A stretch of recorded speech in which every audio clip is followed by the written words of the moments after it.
Bienvenue sur Wapala, votre magazine 100% Watersports. Au sommaire cette semaine, un contest de wakeboard insolite, c'était à Valence en Espagne il y a quelques jours. Rien à voir, on partira ensuite pour un trip longboard, bien roots, en Tasmanie, en compagnie du magicien Jack Lynch. Mais tout de suite, c'est du bon et du moins bon dans les news de la semaine.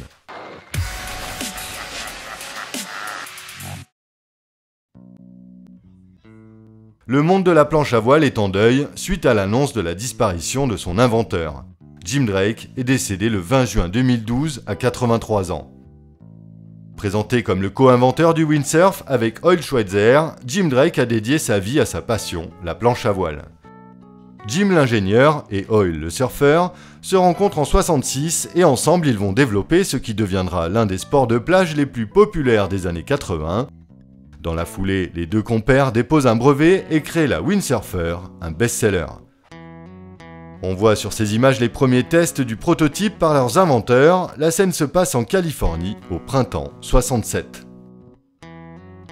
Les points clés de leur invention résident dans le système de pied de mât qui permet d'orienter le mât dans tous les sens pour se diriger, et dans le wishbone, ce fameux double arceau qui permet au planchiste de tenir sa voile entre les mains.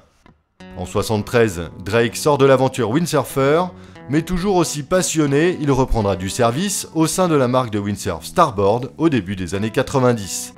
En charge du développement produit, il a développé quelques best-sellers de la marque, notamment un modèle d'initiation qui aujourd'hui encore permet à des milliers de débutants de découvrir la planche à voile avec facilité.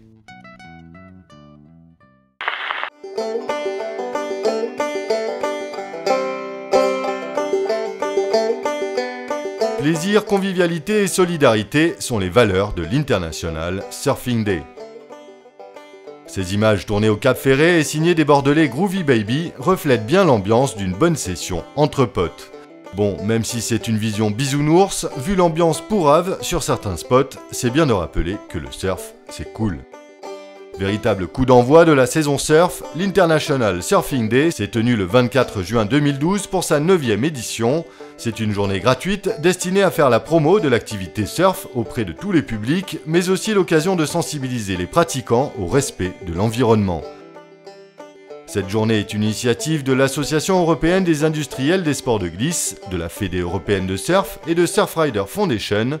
Et cette année encore, c'est un grand succès, 202 events organisés dans 33 pays.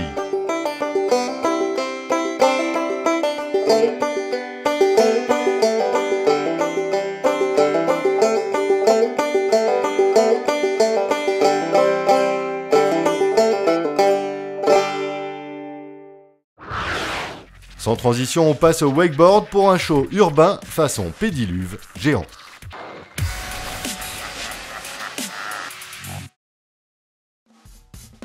Le 8 juin dernier, la Cité des Arts et des Sciences de Valence, en Espagne, accueillait un événement quelque peu original.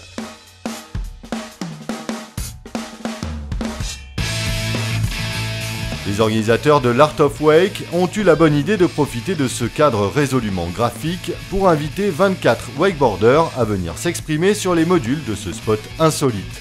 Dans une ambiance si sex and sun à la sauce urbaine, le show a tenu toutes ses promesses. Les riders, tractés par un câble tendu au-dessus du bassin, ont fait le nécessaire pour assurer le spectacle devant des groupies attentives. Bref, pas de résultats sportifs, de toute façon ça passionne personne, mais de bonnes images sur un site qui s'y prête avec une eau couleur lagon.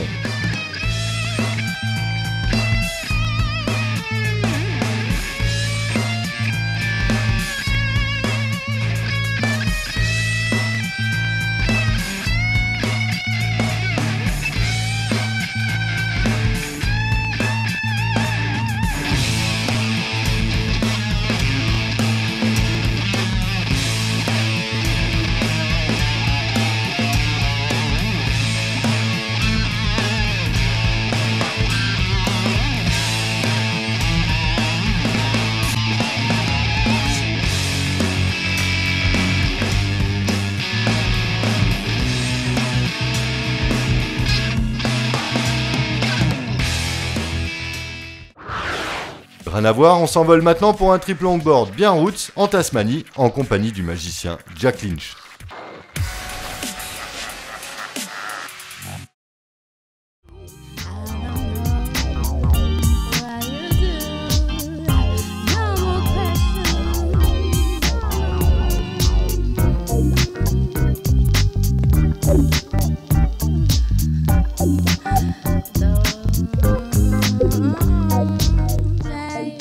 y a quelques mois, Jack s'est aventuré en Tasmanie pour découvrir les point break locaux. Pour rappel, la Tasmanie, c'est cette petite île juste posée sous l'Australie. Suivi comme son ombre par la caméra du très bon Nicolas Damen, ça donne un trip sauvage et surtout un hymne au longboard comme on voudrait en voir plus souvent. Même si la Tasmanie est connue des chasseurs de grosses vagues, ici, pas de manœuvres incroyables, pas de vagues de 4 étages, pas de spots surpeuplés, mais plutôt une session bien roots, en longue et sans leash. Ce qui ressort, c'est la beauté du geste, le côté simple et pur d'une session ordinaire sur un spot normal. Même si le surfeur Jack Lynch excelle dans son art, ça fait du bien de voir une vidéo de surf sur un spot accessible. Et même si certaines fois les vagues ne dépassent pas taille de genou, on sent que le gars se fait plaisir, et c'est bien là l'essentiel. Sur ce, bon surf, on se retrouve la semaine prochaine, et tout l'été, ben ouais, faut bien qu'il y en ait qui travaillent, et d'ici là, prenez bien soin de l'océan.